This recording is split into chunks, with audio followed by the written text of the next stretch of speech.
बचपन से जब भी पढ़ाई करते हैं या कोई भी शोबा हमें सिखाया जाता है कि पैसे कमाने कैसे हैं। इस पैसे को कमाने के बाद हम इससे कैसे अपना इकोनॉमिक क्लास या जो भी हमारी ये कंडीशन है इसे इम्प्रूव कैसे हो सकते हैं, उस पर बहुत कम ध्यान दिया जाता है। लोग क्या करते हैं कि हम जी ये पैसा बैंक में रखेंगे, उसमें सूद कमाते हैं, इंटरेस्ट। सेविंग्स अगर नॉर्मल रखें तो उसमें 4-3.5%, 4%, और अगर लॉन्ग टर्म कैश सर्टिफिकेट वगैरह उसमें 7-8% का मिलता है कि अगर इन्फ्लेशन भी हो रही है तो इन्फ्लेशन के मुकाबले में हमको इंटरेस्ट भी मिल रहा है, तो ये बैलेंस होता है।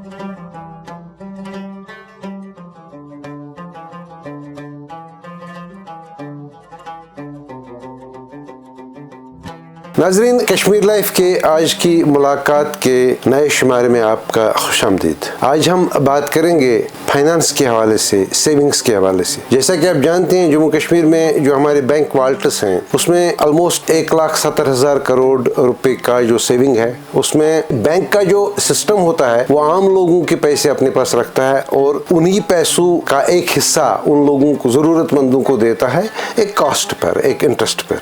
लेकिन जो जिसका पैसा हो उसको भी कास्ट का एक हिस्सा मिलता है। अब हमारे यहाँ जो बैंकिंग ओवरऑल सेक्टर है ये अभी इवॉल्व ही हो रहा है और हम इसको ये इन अ वे डिस्टिंक्ट है, क्योंकि हमारे यहाँ कैपिटल कॉस्ट्स, जो फंड्स का कास्ट है वो बहुत ज़्यादा है और जो सेविंग का कास्ट है बहुत कम है। शायद अगर हम देखें सेविंग में मैक्सिमम 8% का इंटरेस्ट मिलता है अगर कोई पैसा अपना पार्क करे बैंक के साथ, और अगर वही पैसा उसको ज़रूरत पड़े कर्जे के तौर पे तो शायद इसमें 10 से 12% भी जा सकता है। ये डिपेंड करता है कि किस लिए ये कर्जा लिया जा रहा है। तो इन मसाइल पर बात करने के लिए आज हमने दावत दी है एजाज अयूब साहब को। एजाज अयूब साहब एक रिसर्चर हैं इकोनॉमिक अफेयर्स के हवाले से, PhD कर रहे हैं डेट्स के हवाले से, और उनके बहुत सारे रिसर्च पेपर्स अभी तक छप भी गए हैं, मुख्तलिफ जो फैसेट्स हैं इकोनॉमिक वेलबींग ऑफ सोसाइटी के। एजाज साहब, आपका खुशामदीद Kashmir. Thank you so much Masood साहब, थैंक यू। तो जैसा कि मैं अर्ज़ कर रहा था, शुरू इस बात से करेंगे कि अगर आपके पास पैसा है जी, एक आम शख्स के पास पैसा है, एक्स अमाउंट है, तो नॉर्मली क्या होता है वो, क्योंकि हम एक ऐसे दौर में रहते हैं जिसमें फाइनेंशियल लिटरेसी तो दूसरी बात है, लेकिन फाइनेंशियल इंटीग्रेशन, जो इंटीग्रेशन है, हर एक का मजबूरी है बैंक के साथ लेन देन रखना जी, क्योंकि सारी चीज़ें अब इंटीग्रेट हो रही हैं। तो ये पैसा जो रहता है, चाहे हमारी सैलरी हो, हमारा बिजली का बिल हो, हमारा बिजनेस का पैसा हो, ये सब बैंक वाल्ट्स में जाता है। और ये मुमकिन नहीं कि हर दम जो जितना कमाए वो पूरा खर्च करे। हर इंसान की एक कोशिश हमेशा रहती है कि जो उसने कमाया थोड़ा सा कुछ बचाए भी, लेकिन पैसा बचाते बचाते उसके रिटर्न उतने भी नहीं हो जाते हैं कि ये पैसा थोड़ा एक खती रकम बन जाए। तो मेरा सवाल शुरू में ये रहेगा कि क्या ऑप्शंस होती हैं हमारे यहाँ, अगर कोई पैसा, किसी के पास पैसा है तो वो क्या हमेशा हरदम बैंक वाल्ट्स में ही रखे या कोई और ऑप्शन भी है? ये पहले तो बहुत अच्छी चीज़ है कि आपने इस टॉपिक को चूज़ किया, क्योंकि बचपन से जब भी पढ़ाई करते हैं या कोई भी शोबा हमें सिखाया जाता है कि पैसे कमाने कैसे हैं।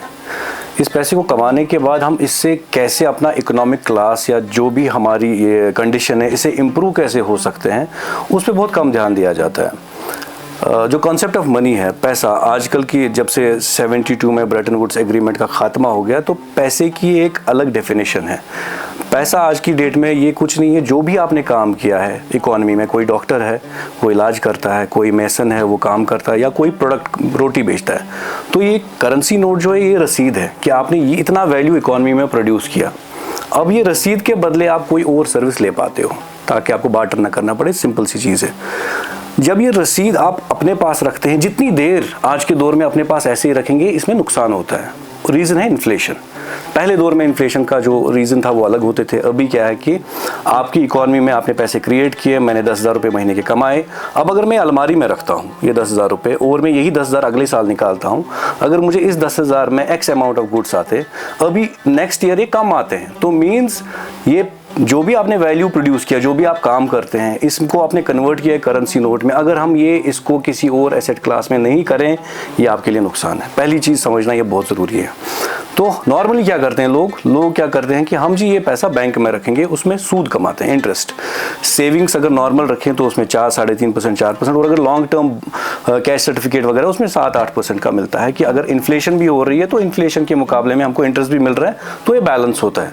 लेकिन मोस्ट ऑफ द टाइम्स, आजकल नहीं हो रहा, पिछले 1-2 महीने से नहीं हो रहा है, लेकिन most of the times inflation बहुत ज़्यादा होती है और आपकी जो रिटर्न्स जो बैंक से मिल रही है वो उतनी ज़्यादा नहीं होती है। तो एज अ रिजल्ट बैंक में पैसा रखने की वजह से आपके बैंक में आपके पैसे में नुकसान थोड़ा बहुत हो रहा होता है।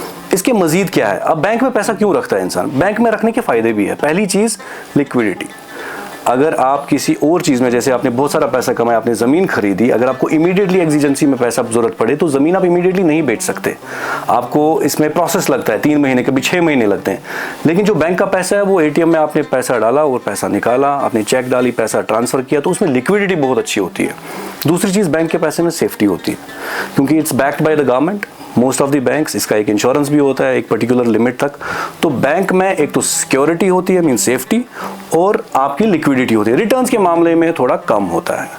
तो ये 2 पहलू बहुत इंपॉर्टेंट है। और जब हम जम्मू कश्मीर की बात करें, यहाँ पे क्योंकि टर्बुलेंस काफ़ी टाइम से रही, तो यहाँ पे सबसे ज़्यादा प्रायोरिटी जो थी लिक्विडिटी की थी, क्योंकि क्राइसिस वाली सिचुएशन बहुत फ्रीक्वेंटली आती थी, तो आपको पैसा इमीडिएटली चाहिए होता था। तो दैट्स वाई यहाँ पे लोग बहुत ज़्यादा पैसा जो है बैंक्स में रखते हैं। उसके बाद जो इमीडिएटली नेक्स्ट एसेट क्लास जो आता है, जो बहुत ज़्यादा लिक्विड है, ग्लोबली माना जाता है, दैट्स गोल्ड, जो कि हज़ारों साल से पूरी दुनिया में यूज़ किया जाता है। गोल्ड में भी लिक्विडिटी बहुत ज़्यादा है, उसमें रिस्क नहीं होता है। रिस्क हाँ होता है कि चोरी हो जाएगा, बाकी चीज़ें हो जाएगी, उसमें रिटर्न्स उतने ज़्यादा नहीं है अगर हम बाकी एसेट क्लास की बात करें आगे जाके। तो ओवरऑल एक जो बंदा जो पैसे कमाता है, जब ये सेव करता है, इसको 3 चीज़ों का ध्यान रखना पड़ता है। रिटर्न, इसको पैसे में रिटर्न कितना चाहिए। रिस्क, क्या जिस चीज़ में ये पैसे डाल रहा हूँ, वो क्रिप्टो करेंसी हो, वो इक्विटी हो, वो बैंक डिपॉजिट, क्या इसमें रिस्क है, डाउन साइड तो नहीं, नुकसान तो नहीं होगा। और लिक्विडिटी, जो ही मुझे पैसा ज़रूरत पड़ा, क्या मैं इजीली निकाल सकता हूँ। कभी कोई बॉन्ड 5 ईयर बॉन्ड में डाल देता है, तो एक लंबे वक्त तक उसका जो पैसा है बंद हो जाता है, तो उसमें लिक्विडिटी नहीं होती है। तो ये 3 पहलू डिपेंड करता है कि एक बंदे की जो ऑब्जेक्टिव्स ऑफ सेविंग है वो क्या होगा। एक नॉर्मल सा इंसान नौकरी करता है या बिजनेस करता है, उनने फ्यूचर के लिए संभाल के रखा होता है।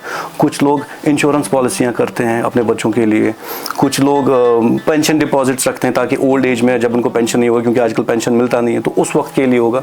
तो ये हम हमेशा एक साइकी रहती है हर एक सेवर की, जो भी इकोनॉमी में है, कि उसको कौन से ऑब्जेक्टिव के साथ करना है। लेकिन प्रॉब्लम तब आती है जब एक बंदे को ये फाइनेंशियल लिटरेसी होती ही नहीं है, जो कि मेजॉरिटी ऑफ लोग आजकल जो है पैसे तो कमा लिए, लेकिन फिर ईजीएस्ट ऑप्शन है बैंक डिपॉजिट में रखो। लेकिन एक पोर्टफोलियो बनाना एसेट्स का बहुत इंपॉर्टेंट है। बैंक डिपॉजिट इंपॉर्टेंट है आपका, अगर पोर्टफोलियो उसमें 20% 30% बैंक में रखना बहुत जरूरी है। लेकिन कुछ ऐसे एसेट्स में भी डालें जिसमें आपको रिटर्न ज़्यादा आएंगे। मे बी 10% आप इक्विटीज़ में डाल दें या म्यूचुअल फंड्स में डाल दें। इंश्योरेंस भी रखें, क्योंकि नामसाइद हालात हो सकते हैं, खुदा ना खास्ता ये हो सकता है, तो उस वक्त आपको वो पैसे आएंगे। कुछ पैसा आप कमोडिटीज़ में जैसे गोल्ड में डालें, कुछ पैसा अगर आपके पास बहुत है तो रियल एस्टेट में भी डालें। तो एक पोर्टफोलियो में पैसा, सारे अंडे एक ही टोकरी में नहीं रखने हैं, तो अंडों को अलग अलग जगह रखना है ताकि आपका रिस्क जो है कम हो जाए और रिटर्न्स लॉन्ग टर्म में अच्छे मिले। तो मेरे ख्याल में रिस्क, रिटर्न एंड लिक्विडिटी, ये 3 चीज़ें इंपॉर्टेंट होनी चाहिए दिमाग में।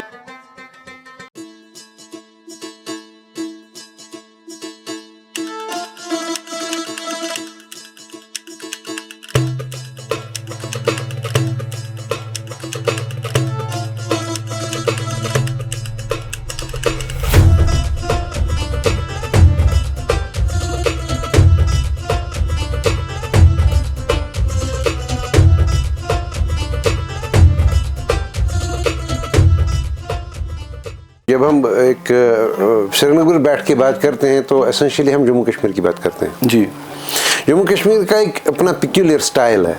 यहाँ पैसे मिले तो पहला काम होता है कि हमारी बेटियां जो हैं घर में, तो उनकी शादी होती है। जी। दूसरा काम जो हम करते हैं नॉर्मली, या तो मकान नया बनाते हैं या पुराने मकान की मरम्मत करते हैं। तीसरी चीज़ होती है हम हज पे जाते हैं। जी, ये नॉर्मल ट्रेडिशन है। जी, जी।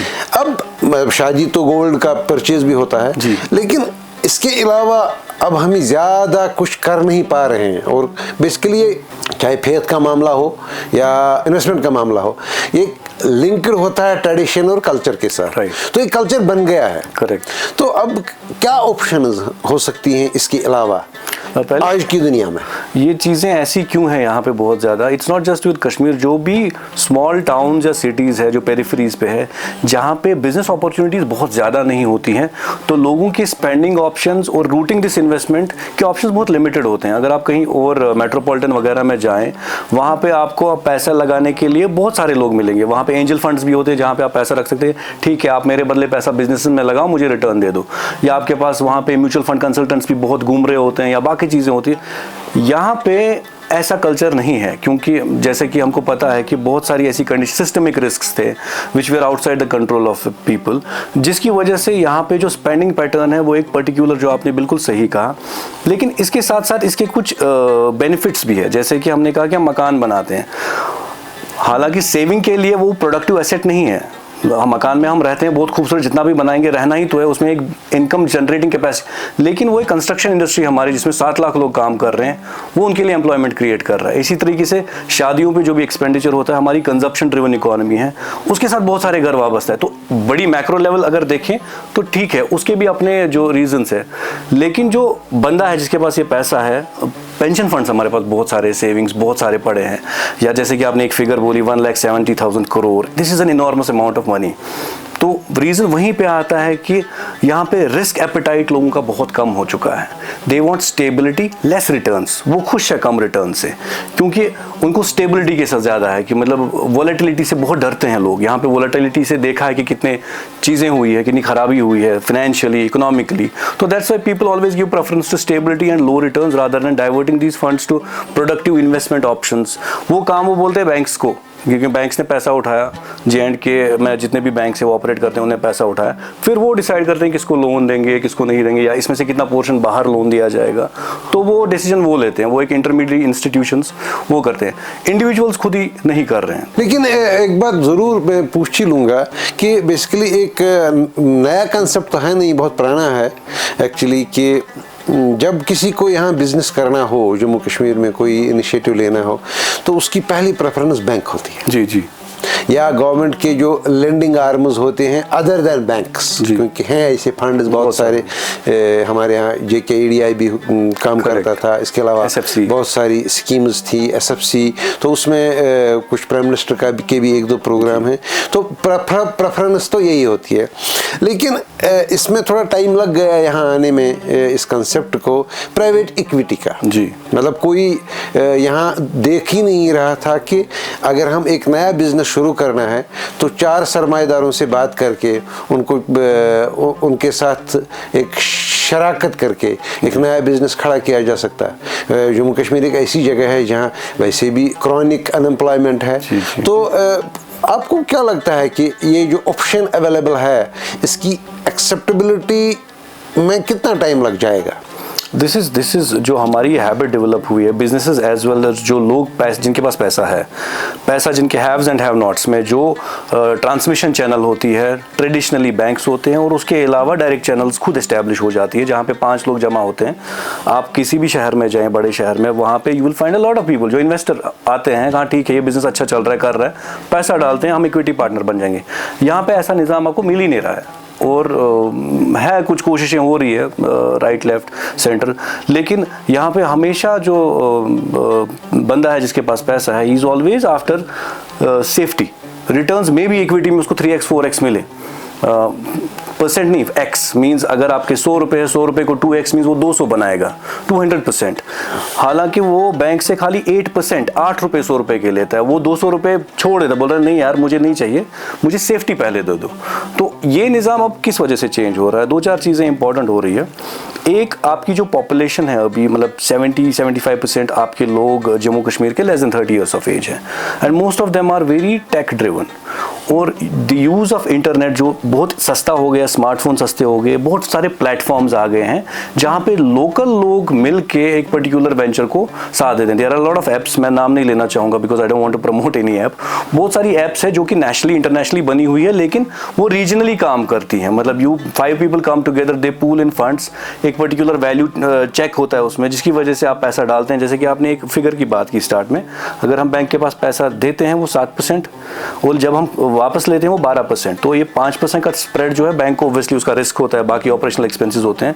लेकिन ये प्लेटफॉर्म जो नए हैं, बीट आपस में ही पीयर टू पीयर प्लेटफॉर्म्स है, वहाँ पे एक तो आपको 7 के बदले 10 मिलेगा और जिसको लेना है उसको 11 मिलेगा, तो स्प्रेड कम रहता है, दोनों साइड से फ़ायदा होता है।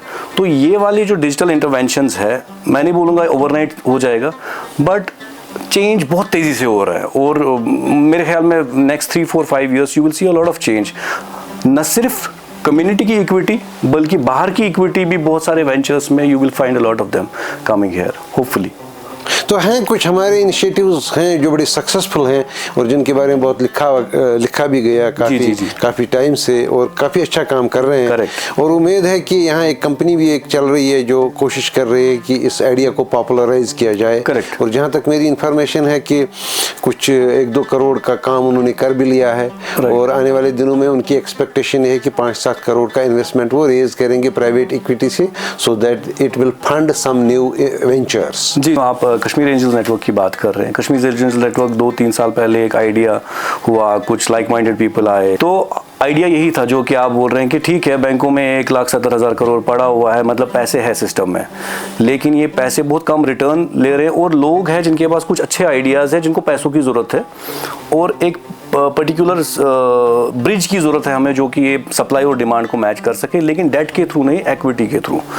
तो उसी को लेके बहुत सी अड़चनें आई। मतलब ये एक सदियों पुरानी हैबिट है लोगों की, बैंक में पैसा रखना या गोल्ड में रखना या रियल एस्टेट में रखना, और अचानक से आप इसको नहीं बदल सकते।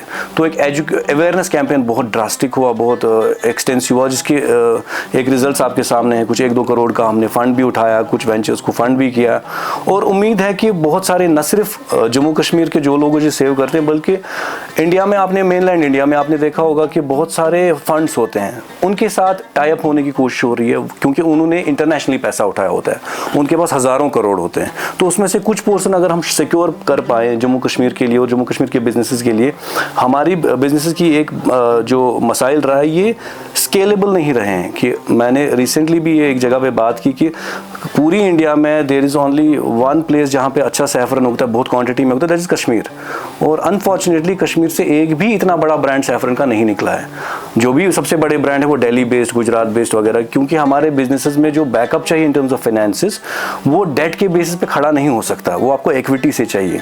और चूंकि यहाँ पे जो इकोनॉमिक क्लास है वो दरमियाना दर्जे का है, एक बहुत रिच ये नहीं है, तो जब कम्युनिटी इकट्ठे आके ये पैसे इकट्ठा करेगी और एक फॉर्मल तरीके से इनमें जाएगी, तो आई एम श्योर जो हमारी स्ट्रेंथ्स है, वो हमारा टूरिज्म हो, वो हमारा एग्रेरियन, वो एप्पल हो, वो वॉलनट हो, वो आपका सैफरन हो या हैंडीक्राफ्ट्स हो, इन सारी चीज़ों को एक बहुत स्केलेबल ब्रांड्स, इंटरनेशनल तो मैं नहीं बोलूँगा, मे बी नेशनल ब्रांड्स बनाने के लिए हमको फाइनेंशियल मसल चाहिए।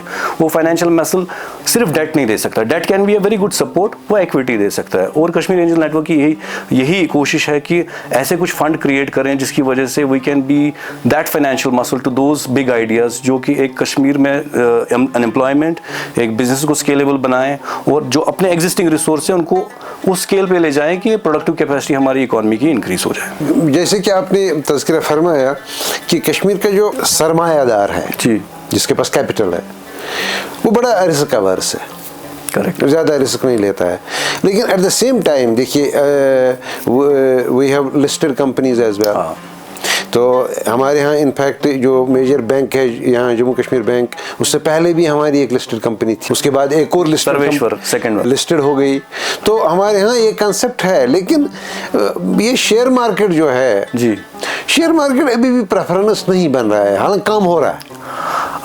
आई वुड से कि अगर आप ये 3-4 साल पहले ये आर्ग्यूमेंट बोलते, ये 100% सही था कि पीपल वुड सी कि मोस्टली ये जुआ है, because they would not understand it, most of them, I want saying बहुत सारे लोग अंडरस्टैंड करते थे बहुत पहले से, लेकिन majority of people would not understand और दे वुड रिजेक्ट इट जो है। एंड 2008 क्राइसिस एक बहुत बड़ा ये रहा, मोमेंट रहा, जब बहुत सारे पैसों का, बहुत सारे लोगों जो इनिशियल अडॉप्टर्स थे शेयर मार्केट के, उनका पैसा गया। उसके बाद उनकी फैमिलीज, उनके फ्रेंड्स, उनके सर्कल्स के जितने भी लोग थे, they show them as an example, देखो उसको क्या हुआ, डोंट बर्न योर फिंगर्स।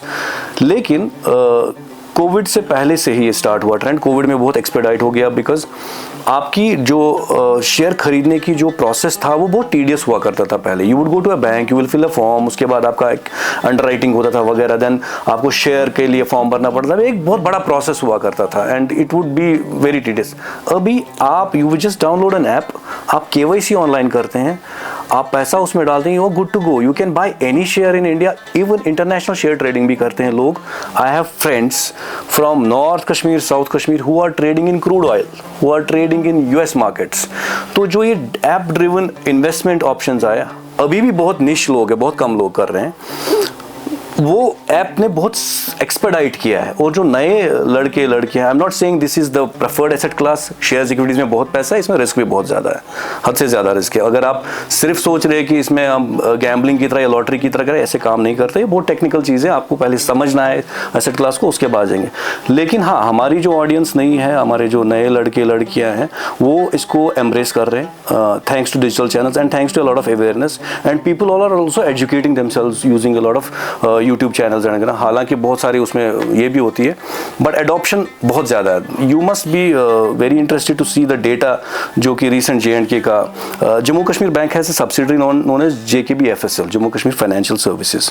उनका काम ही यही है कि they will go for wealth management, जिसमें म्यूचुअल फंड्स, जिसमें आपके शेयर ट्रेडिंग वगैरह, and you would see the growth they have, the number of subscribers on their platform, वो खाली एक है। उसके बगैर you have a lot of, जो कि मैंने कहा directly app, Bombay based company की ऐप है, कोई दिल्ली बेस्ड कंपनी की ऐप है, there are lot of apps जिसको आप डायरेक्टली अपलोड करके, उसमें भी बहुत ज़्यादा अडॉप्शन है। And like I said, I want to reiterate, share market is not a silver bullet, you need to understand it properly, उसके बाद ही आप इसमें जो है अपने पैसे डालें। So what are the other options where these idle funds can be deployed for a better return? मेरे ख्याल में सबसे इंपॉर्टेंट चीज़ है कि आपको समझना है कि, जो कि मैंने पहले बात की, कि आपका ऑब्जेक्टिव क्या है। लेकिन उसके बाद दूसरी लेयर जो आती है कि हमारे पास ऑप्शंस क्या क्या है। अगर मेरे पास रुपए 5 लाख, 2 लाख या 10,000 रुपये, या किसी के पास 5,000 रुपये, मैं इसका करूँ क्या, रखूँ कहाँ?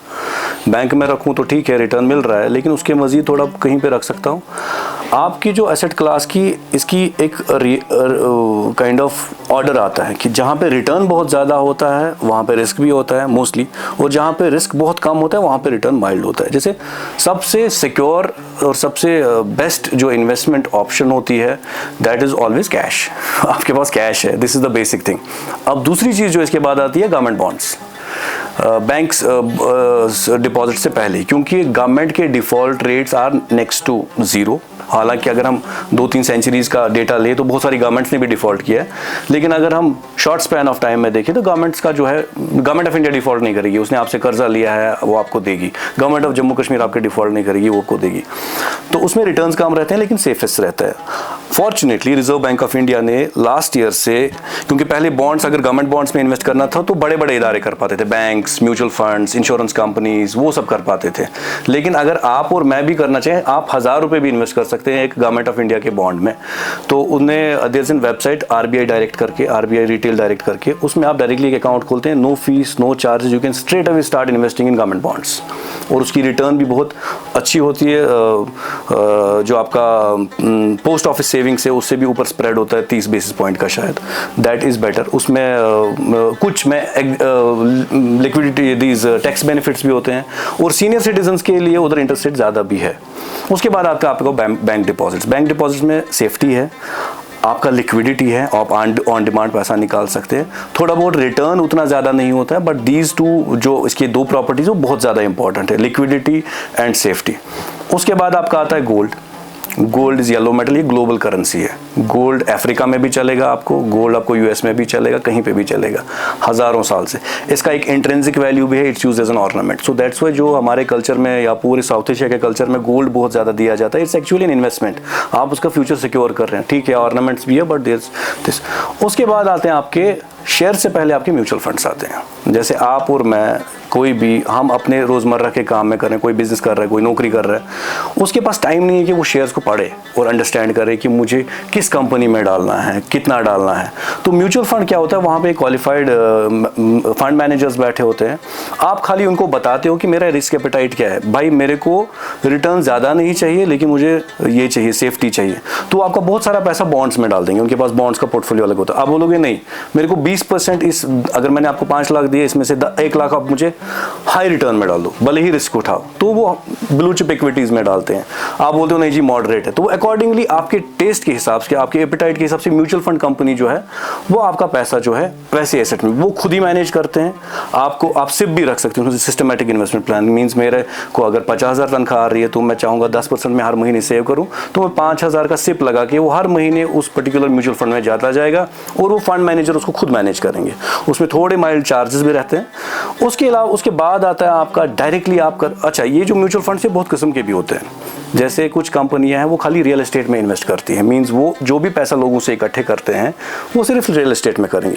किसी को है इशू विद, वो शरिया कंप्लाइंट फंड्स चाहता है कि मुझे बैंक्स में इन्वेस्ट नहीं करना है, मुझे लिकर कंपनीज में इन्वेस्ट नहीं करता। शरिया कंप्लाइंट फंड्स भी है जहाँ पे खाली आईटी में, फार्मा में, ऐसी कंपनीज में इन्वेस्ट करते हैं, उसके भी अपने रिटर्न्स होते हैं।